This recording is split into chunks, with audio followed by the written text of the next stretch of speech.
मोक्षमार्गस्य नेतारं भेत्तारं कर्मभूभृतां ज्ञातारं विश्वतत्त्वानां वन्दे तद्गुणलब्धये वन्दे तद्गुणलब्धये। आचार्य उमास्वामी विरचित तत्वार्थ सूत्र.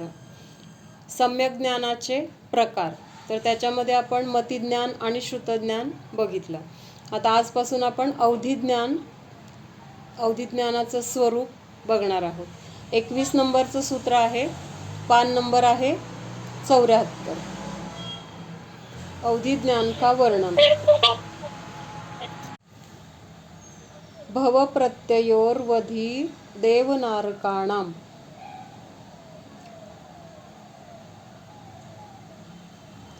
भव प्रत्ययोर्वधीर्देव नारकाणाम. भव प्रत्यय नामक अवधिज्ञान देव व नारकियों के होता है. काय सांगितलंय.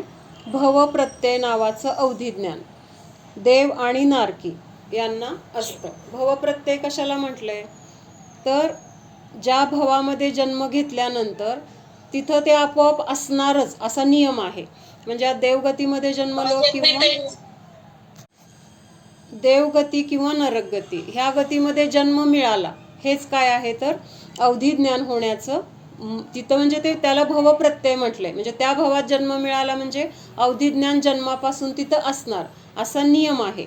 म्हणून काय सांगितले भव प्रत्यय नामक अवधिज्ञान देव और नारकियों के होता है. म्हणजे भवाच्या निमित्तामध्ये जे अवधिज्ञान प्राप्त झालं तर ते कुणाला असणार आहे तर देव आणि नारकी या जीवांनाच असणार आहे. बाकीच्या जीवांना जर असेल अवधिज्ञान तर ते भव प्रत्यय नाही आहे. मग दुसऱ्या कारणामुळे उत्पन्न झालेलं असणार आहे. ती सगळी कारणं वगैरे आपण आत्ता बघणार आहोत. पहिल्यांदा हे बघूया की अवधिज्ञान कशाला म्हटलेलं आहे. कोण सांगते अवधिज्ञान कशाला म्हटलंय. अगोदर आपलं झालंय. 2 मुद्दे ऍड करायचे.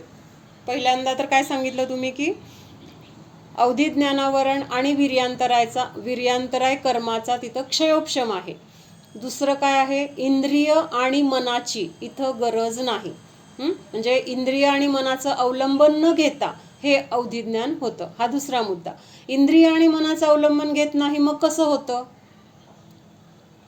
मग अवधिज्ञान इंद्रिय आणि मनाच्या द्वारे तर होत नाही. मग कसं होतं हा प्रश्न पाहिजे ना. डायरेक्ट आत्म्याच्या द्वारे. तिथं इंद्रियांचं अवलंबन नाही म्हणजे तिथं डायरेक्ट झालं. म्हणून तिथं काय म्हटलंय आत्मिक शक्तीच्या द्वारे. मग आत्मिक शक्तीच्या द्वारे होणारं ज्ञान कसं असतं. प्रत्यक्ष असतं का परोक्ष असतं. आहे आत्म्याच्या द्वारे डायरेक्ट जाणतोय म्हणजेच तिथं इंद्रिय आणि मनाचं अवलंबन नाही. मग इंद्रिय आणि मनाचं अवलंबन नाही त्या ज्ञानाला काय म्हटलेलं आहे प्रत्यक्ष ज्ञान. आपण बघितलं की नाही सुरुवातीला पहिली 2 ज्ञान जी आहेत मतिज्ञान आणि श्रुतज्ञान त्या ज्ञानांना काय म्हटलंय परोक्ष ज्ञान म्हटलंय. का परोक्ष म्हटलंय तर ते होत असताना तिथं नियमाने इंद्रिय आणि मनाचं तिथं काय आहे निमित्त हजर आहे. म्हणून तिथं त्यांना परोक्ष म्हटलंय. आणि पुढचे 3 ज्ञान म्हणजे अवधिज्ञान मनपर्यय ज्ञान आणि केवल ज्ञान हे डायरेक्ट आत्मिक शक्तीने जाणतात. तिथं इंद्रिय आणि मनाची गरज नाही. म्हणून ह्या ज्ञानाला काय म्हटलेलं आहे प्रत्यक्ष ज्ञान. किंवा मग जे ज्ञान प्रत्यक्ष आहे ते कसं असतं तर स्पष्ट म्हटलं जातं. म्हणजे जे जाणलं जातं आत्मिक शक्तीच्या द्वारे तर ते स्पष्ट जाणलं जातं. म्हणून हे अवधिज्ञानाचे हे महत्त्वाचे मुद्दे सांगायचं. पहिल्यांदा तर अवधिज्ञानावरण आणि वीर्यांतराय कर्माचा क्षयोपशम. दुसरं काय सांगायचं आत्मिक शक्तीने होतं म्हणजेच तिथं इंद्रिय आणि मनाची गरज नाही. त्याच्यानंतर काय सांगितलंय की हे रूपी पदार्थांना जाणतं. म्हणजे अवधिज्ञानाचा विषय काय आहे रूपी पदार्थ. म्हणजे पुद्गल पदार्थ. पुद्गल सोडून बाकीची जी 5 द्रव्य आहेत त्या 5 द्रव्यांना हे अवधिज्ञान जाणू शकत नाही. त्याच्यानंतर हे प्रत्यक्ष आहे स्पष्ट आहे. आणि अजून महत्त्वाचा एक मुद्दा काय आहे की द्रव्य क्षेत्र काल आणि भाव ह्या मर्यादेने सहित असं ते जाणतं. द्रव्य क्षेत्र काल भाव ह्यांची मर्यादा म्हणजे काय अवधिज्ञानाचं जे क्षेत्र आहे तर तेवढ्या क्षेत्रामध्ये जेवढी पुद्गल द्रव्य आहेत तर त्याच पुद्गल द्रव्यांना अवधिज्ञान जाणणार. त्याच्यानंतर ठराविक त्याचं क्षेत्र असणार आहे मर्यादित 500 किलोमीटर 1000 किलोमीटर किंवा काही योजन वगैरे. मग तेवढ्या योजनमध्ये जेवढे काही पुद्गल द्रव्य असतील तर तेवढ्या पुद्गल द्रव्यांना हे अवधी ज्ञान जाणणार. म्हणजे तिथं द्रव्य आणि क्षेत्र यांचं काय झालं तर मर्यादा झाली. अखंड विश्वातलं जाणलं जातंय का अवधी ज्ञानाच्या द्वारे? भले रूपी पदार्थांना जाणतंय, पण अखंड विश्वामध्ये किंवा लोकाकाशामध्ये जेवढे रूपी पदार्थ आहेत त्या सगळ्यांना जाणतंय का? नाही जाणत. म्हणजे त्या अवधी ज्ञानाचं क्षेत्र किंवा त्याचं लिमिट जेवढं असेल तेवढ्या क्षेत्रामधल्याच रूपी पदार्थांना जाणतं.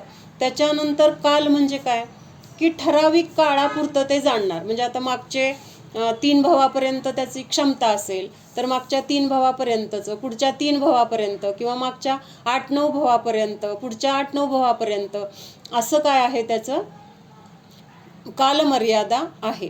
आणि भाव म्हणजे काय तर इथं पण परत काय येणार तर एकतर विशुद्धी त्या ज्ञानाची, रूपी पदार्थांना जाणणं किंवा रूपी पदार्थांचं जे काही आहे द्रव्य क्षेत्र त्याचं गुण ते सगळं गुण वगैरे जाणले जातात. म्हणजे अशा पद्धतीने काय आहे तर तिथं मर्यादा आहे. त्या मर्यादेच्या बाहेरचं हे ज्ञान जाणू शकत नाही. म्हणून त्याला म्हटलेलं आहे द्रव्य क्षेत्र काल आणि भावाच्या मर्यादेने जाणतं. मग आता इथं अवधी ज्ञान इथं जे सांगितलंय तर ते कुठलं सांगितलंय 21 नंबरमध्ये भव प्रत्ययोर्वधीर देवनारकाणाम. म्हणजे भव प्रत्यय नावाचं जे अवधी ज्ञान आहे. अवधी ज्ञानाचे पण भरपूर प्रकार आहेत. काय आहेत पुढच्या सूत्रामध्ये येणार आहेत. तर आता ह्या सूत्रामध्ये तर एक भव हे सांगितलंय. भव हेच कारण आहे ज्याच्या प्राप्तीचं, तर त्याला म्हटलंय भव प्रत्यय अवधी ज्ञान. आता इथं सांगितलंय की पुढं आलाय विषय अवधी ज्ञान के 2 भेद है, एक भव प्रत्यय और दूसरा गुण प्रत्यय. प्रत्यय म्हणजे प्रत्यय कशाला म्हटलंय तर कारण. भव प्रत्यय म्हणजे भव हेच कारण आहे. गुण प्रत्यय म्हणजे गुण हेच कारण आहे. ज्या अवधी ज्ञानाच्या उत्पत्तीचं भव हे कारण आहे त्याला काय म्हटलंय भव प्रत्यय अवधी ज्ञान.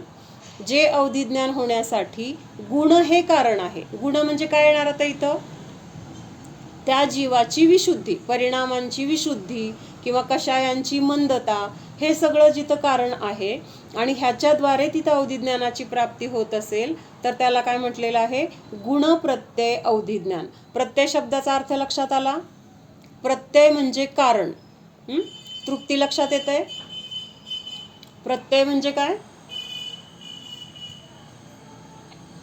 सांगितलं तो प्रत्यय म्हणजे कारण.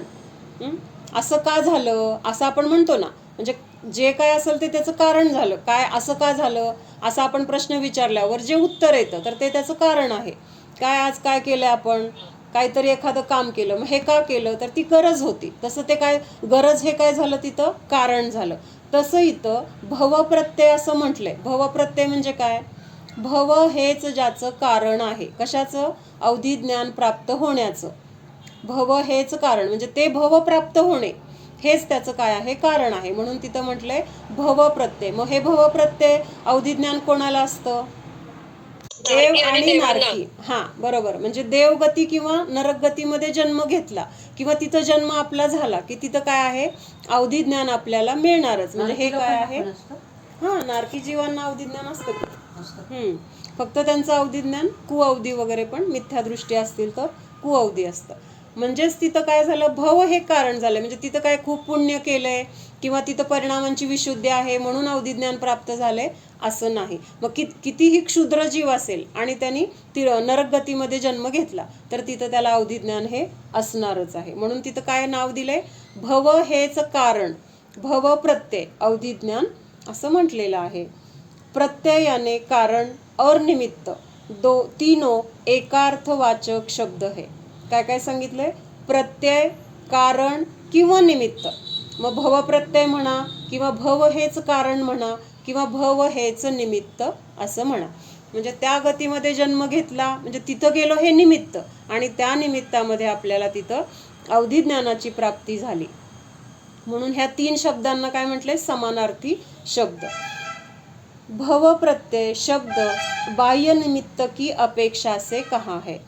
अंतरंग निमित्त तो प्रत्येक प्रकार के अवधि ज्ञानावरणीय कर्म का क्षयोपशम होता है. मग आता इथं दोन पद्धतीने आपण नेहमी काय बघतो, एक अंतरंग निमित्त काय आहे आणि एक बहिरंग निमित्त. एखादं कुठलंही कार्य होत असताना एकतर त्या त्या द्रव्याचं उपादान असतं, उपादान कारण हे मुख्य कारण, आणि दुसरं कुठलं कारण आहे, निमित्त कारण. मग निमित्त कारण त्याच्यामध्ये पण परत दोन भेद केले. निमित्त कारणाचे दोन भेद कुठले, एक अंतरंग निमित्त आणि एक बहिरंग निमित्त. मग इथं अंतरंग निमित्त काय आहे, अवधी ज्ञान प्राप्त होण्यासाठी, अवधी ज्ञान प्राप्त झालं, नरकामध्ये जन्म मिळाला किंवा स्वर्गामध्ये, मग तिथं गेल्यानंतर अवधी ज्ञानाची तर प्राप्ती झाली. मग तिथं अवधी ज्ञानाची प्राप्ती झाली, ह्याचं अंतरंग कारण काय असणार आहे, तर तिथं अवधी ज्ञानावरण आणि वीर्यांतराय कर्माचा काय आहे, तिथं क्षयोपशम आहे. म्हणजे त्या कर्मामध्ये असे बदल झालेले आहेत आणि त्यामुळे तिथं अवधी ज्ञान प्रकट झालेलं आहे. हे काय झालं, अंतरंग निमित्त. आणि बहिरंग निमित्त काय आहे, तिथं देवगतीमध्ये जन्म घेतलाय किंवा नरकगतीमध्ये जन्म घेतलाय, मग तिथं गेल्यानंतर ते असणारच, असं काय आहे ते बहिरंग कारण. अंतरंग कारण आणि बहिरंग कारण लक्षात येत आहे. अवधी ज्ञान होण्यासाठी आपण कारण बघतोय की अवधी ज्ञान कशामुळे प्राप्त झालंय, तर तिथं पहिलं मुख्य कारण कुठलं आहे, तर त्या जीवाची तसं ज्ञान होण्याची योग्यता किंवा तशी शक्ती, आणि त्याला काय म्हटलेलं आहे, उपादान कारण. ज्या जीवामध्ये अवधी ज्ञान प्रकट झालेलं आहे त्या जीवाचं ते उपादान होतं की आत्ता त्याला अवधी ज्ञान प्रकट होणार, अशी त्याची काय होती, वेळ होती किंवा योग्यता आली होती. हे काय झालं, मुख्य उपादान कारण. आता हे कार्य घडत असताना तिथं बाहेरचे दोन निमित्त आहेत, निमित्त कारण आहेत. म्हणजे अंतरंग मुख्य उपादान तर त्या जीवाची तशी शक्ती, आणि आता निमित्त कारण मध्ये दोन कारण आहेत. कुठलं, एक अंतरंग निमित्त आणि एक बहिरंग निमित्त. अंतरंग निमित्त का म्हटलेलं आहे, तर ते निमित्त आपल्याला प्रत्यक्षात दिसत नाही. कर्मामध्ये जे काही बदल होत आहेत, बदल म्हणजे क्षय, उपशम आणि उदय, हे तीन जे प्रकार आहेत, तर ते आपल्या डोळ्यांना दिसत आहेत का, किंवा आपल्या मनाच्या द्वारे आपण ते जाणून घेऊ शकतो का, तर नाही. तर हे कर्मामध्ये होणारे बदल हे आपल्याला प्रत्यक्षात दिसत नाहीत, पण त्यांचं अस्तित्व आहे, तसा बदल घडतोय. म्हणून इथं काय झाले, त्याला अंतरंग निमित्त कारण असं म्हटलेलं आहे. अंतरंग निमित्त कारण काय सांगितलं, मग अवधी ज्ञानावरण कर्माचा आणि वीर्यांतराय कर्माचा क्षयोपशम. मुख्य अंतरंग कारण कुठलं सांगितलंय, अवधी ज्ञानावरण आणि वीर्यांतराय कर्माचा क्षयोपशम असताना जे ज्ञान प्रकट होतं, तर त्याला काय म्हटलंय, अवधी ज्ञान. म्हणजे हे कुठलं झालं, अंतरंग निमित्त. अंतरंग निमित्त लक्षात येतंय, लक्षात येते का अंतरंग निमित्त? हा, म्यूट करा, ज्यांनी म्यूट काढले त्यांनी म्यूट करा. हा, त्याच्यानंतर आता बहिरंग निमित्त कशाला म्हटलंय, की बाहेरून दिसतंय ते निमित्त. मग तिथं आपल्याला अवधी ज्ञान प्राप्त झाले, मग दिसतंय ना, तो देवगतीमध्ये जन्मलाय जीव किंवा तो नरकगतीमध्ये जन्मलाय, आणि त्यामुळं तिथं अवधी ज्ञान आहे, हे दिसतंय आपल्याला बाहेरून, म्हणून त्याला काय म्हटलंय, बहिरंग निमित्त. म्हणजे देवगतीमध्ये बहिरंग निमित्त म्हणजे आता तिथं कुठल्या भावामध्ये तो जन्मलाय हे कळतंय की नाही आपल्याला, कुठल्या भावामध्ये जन्म घेतलाय त्यांनी, तर देवगतीमध्ये जन्मलाय किंवा नरकगतीमध्ये जन्मलाय, म्हणजेच आता त्या गतीमध्ये जन्म घेतलाय, म्हणजे तिथं अवधी ज्ञान असणार, असा नियम आहे. काय नियम आहे, देवगती आणि नरकगती मध्ये जन्मलेल्या जीवांना नियमाने तीन ज्ञान असतातच. जन्मल्यापासून तीन ज्ञान असतात. कुठली कुठली तीन ज्ञान असतात, तृप्ती, बरोबर आहे, मतिज्ञान, श्रुतज्ञान आणि अवधी ज्ञान. हे तीन ज्ञान देवगतीमध्ये जन्मल्यानंतर किंवा नरकगतीमध्ये जन्मल्यानंतर तिथं नियमाने जन्मापासून असतातच. म्हणून मग अवधी ज्ञानाला काय म्हटलंय, हे त्या भावामध्ये गेल्यानंतर ते ज्ञान होतच, असा नियम असल्यामुळं अशा प्रकारच्या अवधी ज्ञानाला भव प्रत्यय अवधी ज्ञान म्हटलेलं आहे. भव हेच ज्याचं कारण आहे. हाँ, यहाँ भव प्रत्यय शब्द बाह्य निमित्त की अपेक्षा से कहा है। अंतरंग निमित्त तो प्रत्येक प्रकार के अवधि ज्ञानावरणीय कर्म का क्षयोपशम होता है। देव और नारक पर्याय के धारण करने पर जीव को जो अवधि ज्ञान उत्पन्न होता है वह भव प्रत्यय कहलाता है। जैसे पक्षियों में जन्म होना ही आकाश में गमन का निमित्त होता है. काय सांगितलंय? पक्षी पर्यायामध्ये जन्म मिळाला की तिथं आपोआप उडणं हे आलं, हे फिक्स आहे की नाही? म्हणजे तो जीव आता उडण्यासाठी सक्षम असणार किंवा त्याला उडता येणार हे तिथं निश्चित असतं. काय निश्चित आहे? की पक्षामध्ये जन्म घेतल्यानंतर तो आकाशात उडणारच किंवा आकाश में गमन का निमित्त होता है. मग त्याच्यासाठी त्याला शिकवावं लागतं का? कसं उडायचं किंवा ते कुठल्या तरी तिथं म्हणजे असं शिकवणारे आहेत किंवा तिथं कुठला तरी उपदेश मिळाला किंवा त्याच्यासाठी काहीतरी जप तप केलं असं काहीही नाही. तर त्याला ते अंतरंगातून ती शक्ती आहे. त्या योनीमध्ये गेल्यानंतर तिथले जे काही महत्त्वाच्या गोष्टी असतील तर ते आपोआप त्या गतीमध्ये गेल्यानंतर त्यांना येतातच. मग पक्षामध्ये जन्म घेतला की उडायला येणार आपोआप. मग तिथं कोणी शिकवलं नाही, म्हणजे शिकवायला कोणी नसतंच. असं म्हटलं जातं की त्यांचे आई वडील त्यांना शिकवत असतात उडायचं, थोडं थोडं उडायला असं प्रयत्न करतात त्यांना वगैरे. पण म्हणजे हे एक उपचाराने म्हटलंय, तसं तर अंतरंगातूनच त्यांची ती शक्ती असते. इसी प्रकार नारकी और देव की पर्याय में उत्पत्ति मात्र से अवधि ज्ञान प्राप्त होता है. त्याप्रमाणे नरक आणि देव या दोन गतीमध्ये जन्म झाला तर काय होतं? आपोआप तिथं हे अवधि ज्ञान प्राप्त होतंच. यहाँ सम्यक ज्ञान का विषय है, फिर भी सम्यक या मिथ्या का भेद किए बिना सामान्य अवधि ज्ञान के लिए भव प्रत्यय शब्द दिया है. भव प्रत्यय अवधि ज्ञान देव, नारकी तथा तीर्थंकरों के गृहस्थ दशा में होता है. वह नियम से देश अवधि होता है. वह समस्त प्रदेश से उत्पन्न होता है. आता काय सांगितलं इथं? भवप्रत्यय अवधि ज्ञान कोणाकोणाला असतं? फक्त देव आणि नारकी ह्यांनाच असतं का? तर अजून एक सांगितलं की जे तीर्थंकर होणार आहेत तर त्यांना पण जन्मल्यापासून अवधि ज्ञान हे नियमाने असतंच. म्हणजे ते पण काय असतात? 3 ज्ञानाचे धारक जन्मताच असतात. आणि त्यांचं हे जे अवधि ज्ञान आहे तीर्थंकरांचं, तर त्याला कुठलं म्हटलेलं आहे? त्याचं नाव काय आहे अवधि ज्ञानाचं?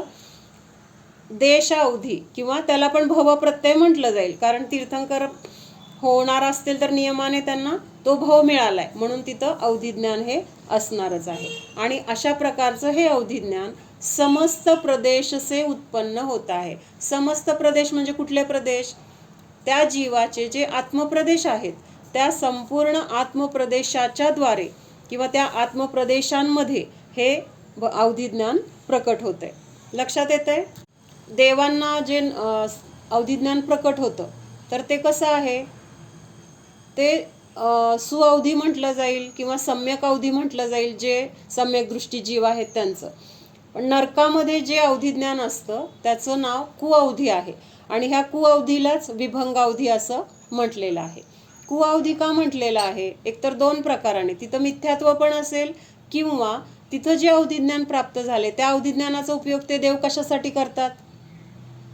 अवधि ज्ञान जे नरकामध्ये उत्पन्न झालेलं आहे तर ते वाईट गोष्टींसाठी, एकमेकांना मारण्यासाठी. मागच्या भावामध्ये ह्यांनी काय केलं होतं ते आठवायचं, त्यांनी मग ते आठवून तिथं त्याला ते त्रास द्यायचा. तू माझं असं घेतलं होतं, तू मला असं म्हटलं होतं, तू मला असा त्रास दिला होता, असं करून काय करायचं? एकमेकांना तिथं त्रास द्यायचा किंवा तिथं दुःख देण्यासाठी ह्या अवधि ज्ञानाचा वापर होतो. म्हणून तिथं त्याला काय म्हटलेलं आहे? कुअवधी ज्ञान असं म्हटलेलं आहे. मग ते मिथ्या कसं असेल? अवधी किंवा सुअवधी म्हटलं जातं. आणि जिथं मिथ्यात्व सहित अवधि ज्ञान असेल तर तिथं मग कुअवधी पण म्हणता येईल किंवा विभंग अवधी. पण हे मुख्यत्वेने मला असं वाटतं की तिथं त्या ज्ञानाचा वापर वाईट गोष्टींसाठी किंवा एकमेकांना दुःख देण्यासाठी केलेला असतो, म्हणून तिथं ते विभंग किंवा कुअवधी असं म्हटलंय. किंवा ते मिथ्यादृष्टीचं पण असं म्हटलं जाईल. पण नारकी हे सम्यक दृष्टी असतील किंवा मिथ्यादृष्टी असतील, सगळेच काय करतात? एकमेकांना त्रास देत असतात. सम्यक दृष्टी नारकी आहे म्हणून तो शांत बसलाय, तो कुणाला काही त्रास देत नाहीये, मारत नाहीये, असं नाहीये. तर ते सुद्धा काय करतात? तिथं एकमेकांना बदला घेतात किंवा एकमेकांना त्रास देणं चालूच असतं. बघ ना, त्या वाक्य असं आहे. हे क्लिअर झालं की मिथ्यादृष्टी जीवांचं जे अवधि ज्ञान आहे तर त्याला विभंग अवधी किंवा कुअवधी म्हटलेलं आहे. आलं लक्षात? इथं तसं नाही आहे ह्या पुस्तकामध्ये, पण तू वाचलं ते त्यावरून तर हेच कळतंय की मिथ्यादृष्टी असलेल्या जीवांचं जे ज्ञान आहे तर त्याला काय म्हटलेलं आहे? विभंग अवधी किंवा कुअवधी. आणि मग बाकीच्या जीवांचं जे अवधी ज्ञान आहे तर ते सुअवधी किंवा सम्यक अवधी ज्ञान म्हटलं जाईल. हे पण उमा स्वामींचंच आहे. त्यांच्या मूळ ग्रंथावर खूप जणांनी काय केलेलं आहे? भाषांतर केलेलं आहे, टीका रचलेली आहे. मग ते टीकाकार किंवा भाषांतर करणारे खूप वेगळे वेगळे असतील, पण मूळ ग्रंथ जो आहे तर तो आचार्य उमा स्वामींचा. आणि मूळ ग्रंथ कुठला म्हटला जातो? हे जे सूत्र आहेत ना आपण वाचतो त्या सूत्रांची रचना त्यांनी केलेली आहे. मग त्या सूत्रांवर विशेषण किंवा त्याची सविस्तर टीका म्हणा किंवा त्याच्यावरती त्यांचे विचार हे जे स्पष्टीकरण केलं जातं तर ते खूप आचार्यांनी केलंय, खूप विद्वानांनी केलेलं आहे. हां, आता हे लक्षात आलं भवप्रत्यय अवधी ज्ञान. त्याच्यानंतर पुढचं आहे गुणप्रत्यय. किसी विशेष पर्याय भव की अपेक्षा न करके जीव के पुरुषार्थ द्वारा जो अवधि ज्ञान प्राप्त होता है वह गुण प्रत्यय अथवा क्षयोपशम निमित्ती कहलाता है. आता गुण प्रत्यय म्हणजे गुण म्हणजे काय? त्यांच्या गुणांच्या मुळे त्यांना ते ज्ञानाची काय झालेली आहे? प्राप्ती. आता गुण कुठले असणार आहेत? मग त्यांनी विशेष तप केलेलं असणार आहे किंवा त्या जीवाचं संयमी व्रती आयुष्य असणार आहे किंवा तिथं काय केलेलं असणार आहे? अजून पुरुषार्थ, विशेष पुरुषार्थ केलेला असणार आहे आणि त्याद्वारे तिथं अवधी ज्ञान प्राप्त झालेलं आहे. म्हणजे प्रयत्न करून मिळवणं आणि न प्रयत्न करता मिळणं, ह्या दोन प्रकारांनी वेगळे वेगळे प्रकार झालेत. लक्षात आलं? जे प्रयत्न करून मिळवले तर त्याला काय म्हटलंय? गुणप्रत्यय. आणि जे प्रयत्न न करता त्या भवामध्ये फक्त जन्म घेतला तर तिथं मिळालंय तर त्याला काय म्हटलेलं आहे? भवप्रत्यय अवधी ज्ञान. म्हणजे इथं गुणप्रत्ययमध्ये पुरुषार्थाची गरज आहे आणि भवप्रत्ययमध्ये पुरुषार्थ न करता त्या भावामध्ये जन्म गेला की ते आपोआप तिथं उत्पन्न होतं, असं त्याचं स्पष्टीकरण सांगितलंय. त्याच्यानंतर हे दोन प्रकार लक्षात आले. म्हणजे तिथं विशेष त्यांचे काहीतरी तपस्या, व्रत, नियम, संयम, साधना, ध्यान ह्याच्याद्वारे तिथं काय झालेलं आहे? त्यांच्या परिणामांची खूप विशुद्धी झालेली आहे आणि तिथं काय झाले? ज्ञानावरचं आवरण कमी झाले आणि ते आवरण कमी झाल्यामुळं तिथं काय झालंय? अवधी ज्ञान प्रकट झालेलं आहे. अवधी ज्ञानाच्या द्वारे विशेष काहीतरी जाणण्याची शक्ती त्यांच्यामध्ये प्रकट झाली. कशामुळे प्रकट झाली? तर त्याचं नियमाने कारण हे आहे की त्यांचा पुरुषार्थ म्हणजे त्यांची तप, साधना, व्रत, नियम, संयम, कषायांची मंदता किंवा स्वतःमध्ये राहण्याचा पुरुषार्थ, ह्या सगळ्या गोष्टींमुळं तिथं काय झालेलं आहे? अवधी ज्ञान त्यांना प्राप्त झालेलं आहे. आणि मग हे अवधी ज्ञान काय म्हटलंय? गुण प्रत्यय अवधी ज्ञान. म्हणजे गुण म्हणजे काय? चांगल्या सवयी. मग ह्या चांगल्या पद्धतीने, चांगल्या त्यांच्या आचरणामुळे त्यांना अवधी ज्ञान प्राप्त झाले आणि त्याला काय म्हटलेलं आहे? मग गुण प्रत्यय अवधी ज्ञान म्हटलेलं आहे. आलं लक्षात? आणि ज्ञान सेमच आहे, पण प्राप्त करताना कुठल्या पद्धतीने प्राप्त झालंय त्याच्यावरून फक्त तिथं काय केलेलं आहे? प्रकार केलेले आहेत. म्हणजे तू पण मिळवलंय आणि मी पण मिळवलंय. तुला पण आलेलंच आहे ते. अवधी ज्ञान आपलंच आहे, आपल्यामध्येच आहे ती शक्ती अवधी ज्ञान प्रकट होण्याची. ज्ञान गुणाचीच ती पर्याय आहे, पण ही पर्याय प्रकट करताना तिथं दोन वेगळी वेगळी कारणं आहेत. एक तर तिथं देव नरकामध्ये जन्म घेतल्यामुळं एक अवधी ज्ञान प्राप्त झालं, मग त्याला भवप्रत्यय म्हटलं, पण अवधी ज्ञानच आहे. किंवा दुसरं तपस्या, व्रत, नियम ह्याच्याद्वारे, पुरुषार्थाद्वारे ते ज्ञान प्रकट झाले, मग त्याला गुणप्रत्यय म्हटलं. अवधी ज्ञान हे सेम आहे, कुठल्या पद्धतीने प्राप्त झालो. तू पण सोलापूरला आली, मी पण सोलापूरला गेले. तू कुठल्या मार्गाने आली तो मार्ग तुझ्यासाठी म्हटला जाईल, मी कुठल्या मार्गाने गेले तो मार्ग माझ्यासाठी म्हटला जाईल. पण पोचलोय कुठं? आपण सोलापूरलाच पोचलोय. अवधी ज्ञानच प्राप्त केले, पण एक कुठल्या मार्गाने केलंय? तर तपशरणाच्या द्वारे झालंय. आणि दुसरं काय झालंय? तर तिथं जन्म घेतला म्हणूनच झालंय. असं तिथं फरक आहे. बाकी ज्ञान त्याचं काम तेच करते. जाणण्याचं जे काही काम अवधी ज्ञानाचं आहे ते नरकामध्ये, स्वर्गामध्ये पण जाणताना ते पुद्गल द्रव्यालाच जाणलं जाणार आहे आणि गुणप्रत्ययाच्या द्वारे पण पुद्गल किंवा रूपी पदार्थाला जाणलं जाणार आहे. फरक एवढा आहे की तुम्ही ते कसं प्राप्त केले. तुम्हाला आपोआप मिळालंय का तुम्ही प्रयत्न करून मिळवले. एखाद्याच्या म्हणजे खूप करोडपती आहे एखादा कोणीतरी माणूस आणि त्याच्या घरी बाळ जन्माला आलं. आता त्याच्या घरी बाळ जन्माला आल्यानंतर जन्मल्या त्याला काय म्हणणार, करोडपती आहे हे. झालं की नाही लगेच करोडपती. ते करोड रुपये मिळवण्यासाठी त्याला प्रत्यक्षात काय कष्ट करावे लागलेत का, नाही. आणि दुसरं एक जण गरीब आहे आणि त्यांनी खूप कष्ट केले, कष्टातून तो परत असं वाढत वाढत वाढत जाऊन तो करोडपती झाला. आधी कोण होता, एक सर्वसामान्य गरीब माणूस होता, पण त्यांनी कष्टाने काय प्राप्त केले, करोडो रुपयाची इस्टेट त्यांनी मिळवली. मग आता हे जन्मलेलं बाळ आणि हे बाकीचं कष्ट करून ह्यांनी करोड रुपये मिळवले. ह्या दोघांमध्ये काय फरक आहे की नाही. करोड करोड दोघंही करोडाचे मालक आहेत, हे साम्य आहे, पण ते कसं मिळवलंय ह्याच्यामध्ये फरक आहे. एकाला आयतच मिळाले, वडिलोपार्जित इस्टेट आहे त्याला ते आयतच मिळाले, आणि दुसऱ्याने काय केले, स्वतः कष्ट केलेत, स्वतःचं डोकं तिथं लावले, दिवस रात तिथं मेहनत केली आणि त्याद्वारे तो आता करोडपती झालाय. म्हणजे हे दोन काय आहेत तर तिथं भेद आहे. पण एवढं आपण म्हणू शकतो की देव आणि नरकामध्ये जे अवधिज्ञान आहे ते ॲटोमॅटिक मिळालेलं असतं आणि हे जे पुरुषार्थ करून मिळवलेलं असतं त्याच्यामध्ये तिथं त्यांचं स्वतःचं तिथं तप वगैरे हे कारण असल्यामुळं ते जास्त भारी आहे. सहज आयतं मिळालेल्याला काही किंमत नसते, आहे की नाही. आणि जे आपण मिळवलेलं आहे ती आयतं कुणीतरी आपल्याला दिलेले पैसे असले तर खर्च करताना काही वाटणार नाही, पण स्वतः कष्ट करून कमवलं असलं तर एक एक रुपया खर्च करताना आपण विचार करणार. म्हणजे तसं आहे हे थोडक्यात. मिळाल्यानंतर त्याचा जर उपयोग चांगला केला तर ते पण चांगलं आहे, पण त्यांनी जर ते आयतं मिळाले म्हणून किंमत न ठेवता कसंही केलं तर मग ते वाया जाणार आहे, मिळून त्याचा काही उपयोग नाही. हां, तर पुढं काय सांगितलंय आता, हां इथंपर्यंत.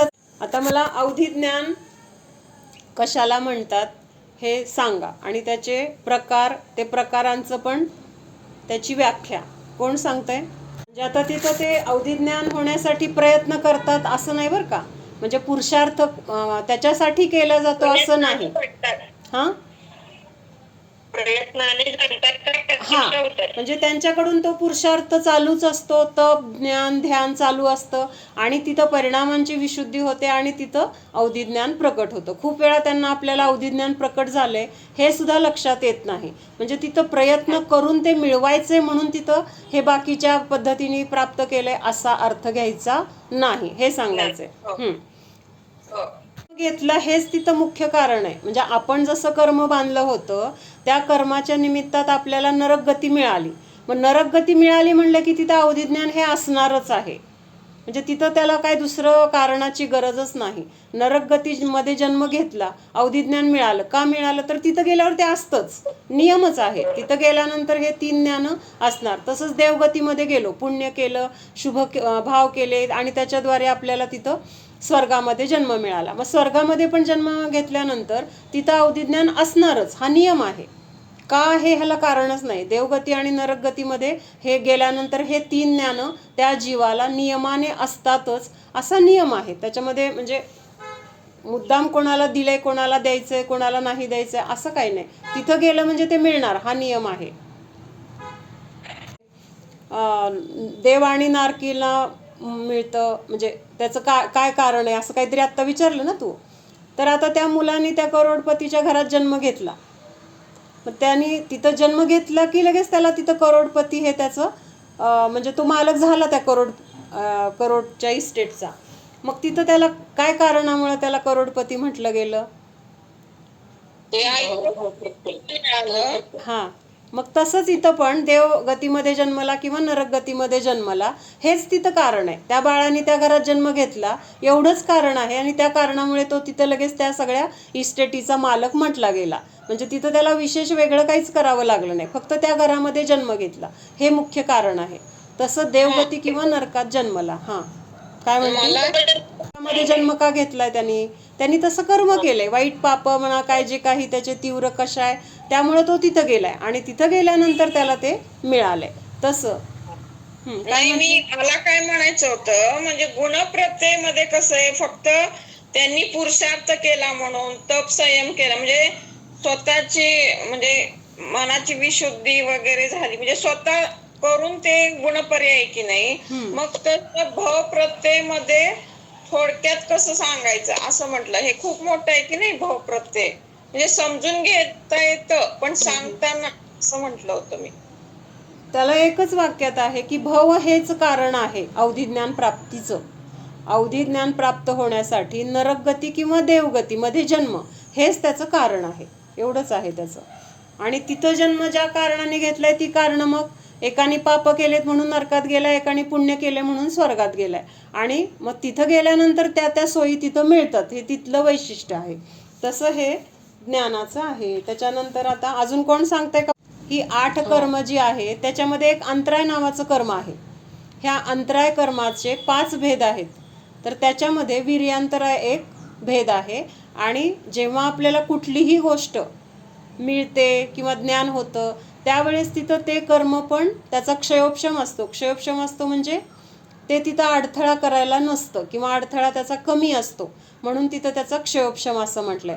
म्हणजे आता आपल्याला बघायचंय म्हटलं तरी बघण्याची सुद्धा शक्ती लागते की नाही. डोळ्याने आपण बघतो पण बघण्यासाठी पण एक प्रकारची शक्ती जी आहे तर ती शक्ती आपल्याला काय होतं ह्या अंतराय कर्माचा क्षयोपशम असल्यामुळं प्राप्त होते. म्हणजे आता आपल्याला चालतोय आपण, चालण्याची आपल्याला शरीराचं म्हणजे शरीर चालतंय पण चालत असताना तिथं आपल्याला ही शक्ती आहे म्हणून चालतोय की नाही आपण. तर ती शक्ती आपल्याला कशामुळं मिळते तर हे अंतराय कर्माचा क्षयोपशम असतो. म्हणजे मुळात जीवाची शक्ती आहे ती, पण त्याच्यावर अंतराय कर्माने काय केलेलं असतं स्वतःचा कब्जा. मग तो कब्जा तिथं कुठंतरी सैल झालाय किंवा त्याचा तिथं अडथळा कमी झालाय आणि मग ती शक्ती प्रकट झाली. त्याला म्हणायचं वीर्यांतराय कर्माचा क्षयोपशम. लक्षात येतंय परत. ते आवरण नसतं म्हणून वीर्यांतराय कर्माचा क्षयोपशम असतो म्हणून अवधिज्ञान. हा. आता तिथं ज्ञानावरण कर्माचा क्षयोपशम झाला म्हणजे काय झालं. उदय आणि क्षयोपशम ह्या दोन गोष्टी पूर्ण उलट्या आहेत. लक्षात घ्या. ज्ञानावरणाचा उदय आहे म्हणजे काय असणार आहे तिथं कर्म आडवा आलं. हा म्हणजे आपल्याला तिथं ज्ञान होणार नाहीये. त्या ज्ञानावर आवरण आलेलं आहे, ज्ञान झाकलं गेलेलं आहे. त्याला म्हणायचं ज्ञानावरण कर्माचा उदय. आणि जेव्हा आपण म्हणतो ज्ञानावरण कर्माचा क्षयोपशम आहे, ज्ञानावरण कर्माचा क्षयोपशम म्हणताना तिथं काय झालंय त्या ज्ञानावरचं आवरण हटलंय, कमी झालंय किंवा जेवढा काही आपल्याला ज्ञान झालंय ना तेवढ्या ज्ञान होण्यापुरतं तिथं ते ज्ञानावरण कर्म आता नष्ट झालेलं आहे. लक्षात येते का. मग हे जे तिथं कर्माचा अडथळा नाहीये किंवा तिथं कर्माचा उदय नाहीये आणि तिथं ज्ञान झालंय तर त्या अवस्थेला म्हटलंय ज्ञानावरण कर्माचा क्षयोपशम झाला. म्हणजे उदय म्हणजे काय करतोय ते उदय आहे म्हणजे त्याचं अस्तित्व आहे आणि अस्तित्व असताना ते त्याचं काम काय करणार आहे. ज्ञानावरणाचं काम ज्ञानावर आवरण आणणे आहे. मग उदय आहे म्हणजे ते ज्ञानावर आवरण आणते. आणि क्षयोपशम झाला म्हणजे काय झालंय तो उदय तिथं थांबला गेलाय किंवा तिथं उदय आता नाहीये. म्हणजे तिथं काय झालंय उघाड झालाय ज्ञानाचा. क्षयोपशम म्हणजे उघाड, एवढं लक्षात ठेवायचं. मग वीर्यांतराचा क्षयोपशम आहे म्हणजे तिथं शक्ती प्रकट झाली आहे. ज्ञानावरणाचा क्षयोपशम आहे म्हणजे तिथं ज्ञान प्रकट झाले. लक्षात येते का. क्षयोपशम निमित्त अवधि ज्ञान के भेद तथा उनके स्वामी. आता क्षयोपशम निमित्तक अवधि ज्ञान के भेद म्हणजे आता कशाला म्हटलं होतं क्षयोपशम निमित्त तर गुणप्रत्ययाला त्यांनी दुसरा शब्द दिला होता की क्षयोपशम हे निमित्त आहे. म्हणून तिथं त्या ज्ञानाचे आता इथं भेद सांगतायत. क्षयोपशम निमित्त षडविकल्प शेषाणाम. काय सूत्र आहे. क्षयोपशम निमित्त षडविकल्प शेषाणाम. हां. क्षयोपशम नैमित्तिक अवधि ज्ञान अनुगामी अननुगामी वर्धमान हीयमान अवस्थित और अनवस्थित ऐसे 6 भेद वाला है और वह मनुष्य तथा तिर्यंचों के होता है. काय सांगितलंय. हे जे अवधिज्ञान आहे गुणप्रत्यय अवधिज्ञान तर ह्या गुणप्रत्यय अवधिज्ञानाचे 6 प्रकार इथं सांगितले. कुठले कुठले आहेत. अनुगामी अननुगामी म्हणजे पहिला जो प्रकार आहे त्याच्या उलटा दुसरा सांगितलाय. वर्धमान हीयमान अवस्थित अनवस्थित असे हे 6 प्रकार सांगितले. आता ह्याचं आपण थोडक्यात स्वरूप बघूया. अनुगामी जो अवधि ज्ञान सूर्य के प्रकाश की भांति जीव के साथ ही साथ जाता है उसे अनुगामी कहते हैं. काय सांगितलंय? जे अवधि ज्ञान जीवासोबत, म्हणजे आता समजा जीव ह्या गतीतून दुसऱ्या गतीत गेला, तर दुसऱ्या गतीत गेला तरी ते अवधि ज्ञान नष्ट होणार नाही, त्या जीवासोबत जाणारच. म्हणजे एखादे मुनी आहेत आणि त्यांची संलेखना झाल्यानंतर, म्हणजे ते अवधिज्ञानी मुनी आहेत, संलेखना झाल्यानंतर ते स्वर्गामध्ये गेले. आता आत्ताचं अवधिज्ञान सोबतच गेले तिथं, म्हणजे तिथं गेल्यानंतर तर उत्पन्न होणार होतं, पण तिथं गेल्यानंतर उत्पन्न होण्याच्या पूर्वी त्यांच्याकडे अगोदरच्या भावात होतंच आणि तेच परत पण तिथं काय झालंय, कंटिन्यू झालंय. मग ह्या ज्ञानाला काय म्हटलेलं आहे? अनुगामी. अनुगामीचा अर्थ काय होतो? सोबत जाणे. जो काही आपल्या सोबत असतो तर हा माझा अनुगामी आहे असं म्हटलं जातं. म्हणजे हे अवधिज्ञान एका भवातून दुसऱ्या भवामध्ये तो जीव जिथं जिथं जाईल तिथं तिथं त्याच्यासोबत जाणार, त्याला काय म्हटलेलं आहे? अनुगामी अवधिज्ञान. आता त्याच्यानंतर त्याचं उलट कुठलं आहे? अननुगामी. जो अवधिज्ञान जीव के साथ ही साथ नहीं जाता उसे अननुगामी कहते हैं.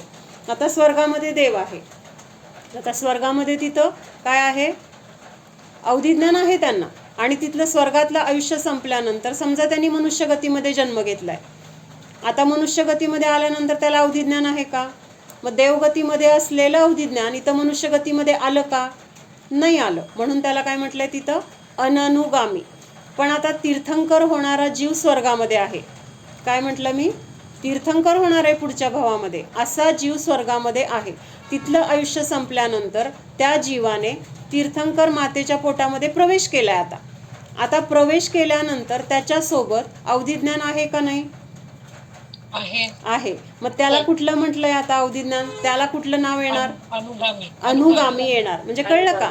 त्या जीवाच्या सोबत जर ते जातंय तर तिथं अनुगामी म्हटलंय, आणि जर तिथून पुढे गेल्यानंतर ते जात नाहीये तर त्याला अननुगामी असं म्हटलेलं आहे. तर वर्धमान जो अवधिज्ञान शुक्ल पक्ष के चंद्रमा की कला की भांति बढ़ता रहे उसे वर्धमान कहते हैं.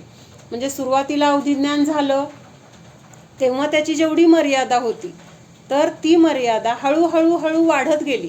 कशाचं उदाहरण दिलंय? चंद्राच्या कला कसं होतात? हळूहळू हळू वाढत जातात आणि एक दिवस तिथं पूर्णतेला प्राप्त होतात. तसं हे अवधिज्ञान त्या कलेप्रमाणे काय होतं? हळूहळू वाढत जातं. त्याला वर्धमान. वर्ध म्हणजे काय? वाढणे, आणि मान म्हणजे काय? ज्ञान. म्हणजे जिथं ज्ञानाची वाढ चालू आहे, महावीर भगवंतांचं नाव आहे ना वर्धमान, तर त्यांना हे वर्धमान का म्हटलेलं आहे? का नाव पडलं वर्धमान त्यांना? भगवंतांचं नाव हे वर्धमान ठेवलं. मग त्याचं कारण हे होतं की जसं ते पोटात आले आईच्या तेव्हापासून काय झालंय? ज्ञान, तिथं सगळ्यांचं सुख, धन, ऐश्वर ह्या सगळ्यामध्ये वाढ होत चालली आहे, म्हणून त्यांचं नाव वर्धमान ठेवलं होतं. म्हणजे बाकी सगळ्या गावामधल्या लोकांचं किंवा तिथं असणाऱ्या सगळ्या म्हणजे त्यांच्या ज्ञानामध्ये किंवा त्यांच्या धनामध्ये, सगळ्या सुखामध्ये काय झाली आहे? वाढ होत चाललेली आहे, म्हणून त्यांचं नाव वर्धमान ठेवलं होतं. तसं इथं हे अवधिज्ञान वर्धमान म्हणजे काय? ज्या अवस्थेत सुरुवात झाली आहे त्यापासून ते वाढत वाढत जातं आणि एक दिवस पूर्णतेला पण प्राप्त होतं. त्याच्यानंतर हियमानमध्ये काय होतं? जो अवधिज्ञान कृष्ण पक्ष के चंद्रमा की कला की तरह घटता रहे उसे हियमान कहते हैं. हियमानमध्ये काय होतंय? सुरुवातीला जेवढं अवधिज्ञान प्राप्त झाले तर नंतर काय होतंय? त्याच्यामध्ये घट होत चालली आहे. मग ती पण घटाचे पण त्याच्यासाठी उदाहरण काय दिलंय? पौर्णिमेनंतरचा चंद्र. हा, म्हणजे ते कसं होते? हळूहळू हळू त्याचे काय होतात? त्याचं तेज कमी होत जातं किंवा त्याच्या कला लहान लहान होत जातात. म्हणजे हे काय आहे? हियमान असं म्हटलेलं आहे.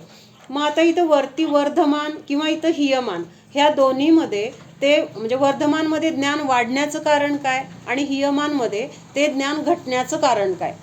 काहीतरी कारण असेल ना ज्यामुळे ते ज्ञान वाढत चाललंय, काहीतरी कारण असेल की त्यामुळे ते ज्ञान घटत चाललंय. ह्याचं कारण काय असेल? ज्ञानामध्ये वाढ होतीये तर तिथं काय झालंय? परिणामांची विशुद्धी इतकी वाढत चालली आहे, त्या विशुद्धीच्या द्वारे तिथं ज्ञानावरचं आवरण कमी कमी होत जाते आणि ज्ञान प्रकट होते. म्हणून ते अवधिज्ञान पण काय चाललंय? तिथं वाढत चाललेलं आहे. वर्धमानमध्ये काय झालंय? तर ज्ञानाची परिणामांची विशुद्धी झाली आहे. आणि आता हियमांमध्ये काय होणार आहे? परिणामांची संक्लेशता. म्हणजे तिथं परिणाम काय झाले, तिथं कषाय उत्पन्न झालेत किंवा तिथं जी विशुद्धी होती ती विशुद्धी कमी झालेली आहे. आणि त्यामुळं त्या विशुद्धी कमी झाल्यामुळं काय झालं, तिथं ज्ञानावर आवरण यायला लागले. पहिलं जेवढा उघाड होता तेवढा उघाड न राहता त्याच्यावर अजून काहीतरी आवरण आलंय आणि त्यामुळं तिथं त्या ज्ञानाची त्याचं सगळीच मर्यादा कमी झालेली आहे. त्याचं क्षेत्र भाव सगळं काय झालेलं आहे, तिथं कमी कमी होत गेलंय. म्हणून तिथं काय म्हटलंय, हियमान असं म्हटलेलं आहे. त्याच्यानंतर आहे अवस्थित. जो अवधि ज्ञान एक सा रहे न घटे न बढ़े उसे अवस्थित कहते हैं. म्हणजे एकदा उत्पन्न झालेलं ज्ञान जेवढंच्या तेवढंच राहिलं, त्याच्यामध्ये कमी पण झालं नाही किंवा त्याच्यामध्ये वाढ पण झाली नाही, तर ह्याला म्हटलंय अवस्थित. म्हणजे स्थिर राहणारं अवधि ज्ञान, त्याला काय म्हटलंय, अवस्थित. अनवस्थित. जो पानी की तरंगों की भांति घटता बढ़ता रहे एक सा न रहे उसे अनवस्थित कहते हैं. म्हणजे परिणामांची विशुद्धी झाली की अवधि ज्ञान वाढलं, परत थोडं परिणाम बिघडले की अवधि ज्ञान कमी झालं, परत थोड्या वेळाने विशुद्धी झाली. म्हणजे जशी आपली विशुद्धी वाढेल किंवा कमी होईल त्यानुसार ते ज्ञान वाढेल तरी किंवा कमी होईल. म्हणजे ते अस्थिर ज्ञान असणार आहे.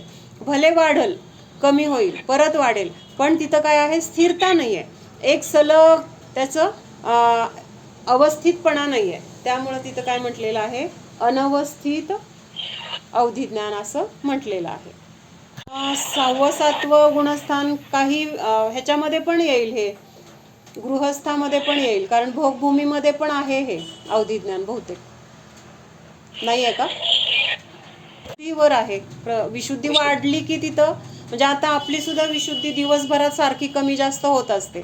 आपण ध्यानाला बसलो, पूजेला बसलो, शास्त्र वाचायला बसलो की आपले परिणाम लगेच तिथं काय होतात, शांत, विशुद्ध किंवा आपल्याला छान वाटतं. आणि तिथून उठून आपण परत घरातल्या क्रिया करायला गेलो की लगेच तिथं आपले परिणाम बिघडले.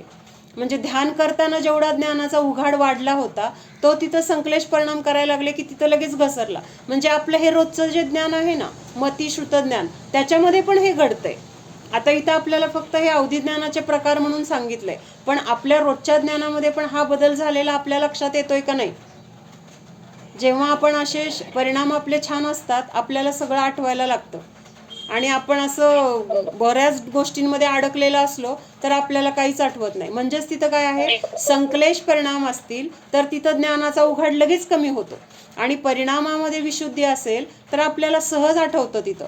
म्हणजेच हे रोज आपलं सतत चालू आहे, ज्ञानामध्ये वाढ होणे, कमी होणं. म्हणून मग आपल्याला जर ज्ञानाचा उघाड पाहिजे तर त्याच्यासाठी परिणामांची विशुद्धी पाहिजे. परिणामांची विशुद्धी पाहिजे तर परिणाम विशुद्ध कशाने होणार, त्याचा आपण आधार घ्यायला पाहिजे, तर आपण आपल्या त्या सतत विशुद्धीमध्ये आपण राहू शकणार आहे. म्हणजे स्थिर राहणारं अवधि ज्ञान जे एकदा उत्पन्न झालंय ना, तर समजा आता 500 किलोमीटर पर्यंतचं जे जाणतंय एवढं उत्पन्न झालंय तर ते तेवढंच राहणार. ते 500 पेक्षा 400 पण होणार नाही किंवा 500चं 600 पण होणार नाही. 500 किलोमीटर पर्यंत जाणणार एवढं ते फिक्सच राहणार अवधि ज्ञान. त्याच्यामध्ये कमी किंवा वाढ होणार नाही, त्याला अवस्थित म्हटलंय. आणि जे ज्ञान कमी होतंय किंवा वाढतंय, मध्येच थोडा वेळ कमी झालं, परत त्याच्यामध्ये वाढ झाली, आणखीन थोडी वाढ झाली, मग आणखीन घसरलं, असं जेव्हा होतं तर तिथं ते स्थिर राहत नाही. म्हणून त्याला अनवस्थित म्हटलंय. अनवस्थित म्हणजे काय, अस्थिर ज्ञान, त्याच्यामध्ये स्थिरता नाही आहे, सतत वाढ आहे किंवा घट आहे, असे प्रकार तिथं चालू आहेत. ओम सावधान जाणा, हा मी शुद्ध जीव आहे, जाणणारा आहे, मात्र जाणत आहे. जाणणे सोडून मी अन्य काहीही करणारा नाहीच. जाणणे हा ज्ञानाचा स्वभाव आहे. जाणण्याची क्रिया सतत चालू आहे, असते. अनादी काळापासून मी जाणत आहे. परद्रव्यालाच जाणले, आता निजद्रव्याला जाणायचे आहे. जाणा, हा मी ज्ञान आनंद स्वरूपी जीव आहे.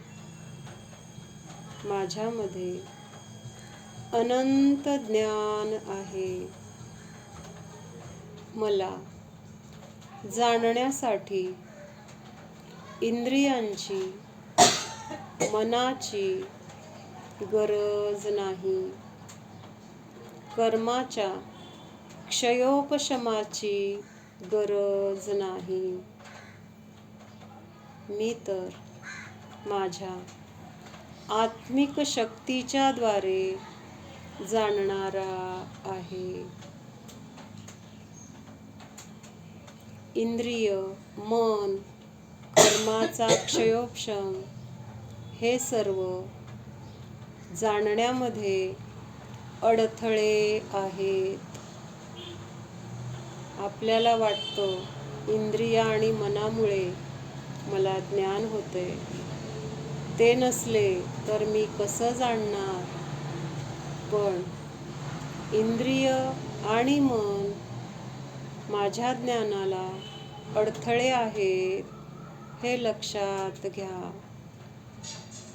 सिद्धप्रभू सर्व काही जाणतायत, सर्व विश्वातील जाणतायत. त्यांना इंद्रिय आणि मनाचा अडथळा नाही, कर्मांचा अडथळा नाही. म्हणून ते सर्व विश्वातील सर्व पदार्थांना एका समयामध्ये स्पष्ट युगपत जाणत आहेत. तिन्ही काळातील सर्व गुणपर्यायांना जाणत आहेत. त्यांना जाणण्यामध्ये कुठलाच अडथळा नाही. अनंत ज्ञान त्यांचे प्रकट झाले आहे. अशाच अनंत ज्ञानाचा मी देखील स्वामी आहे. जाणा, अनंत ज्ञान स्वरूपोऽहम्, केवल ज्ञान स्वरूप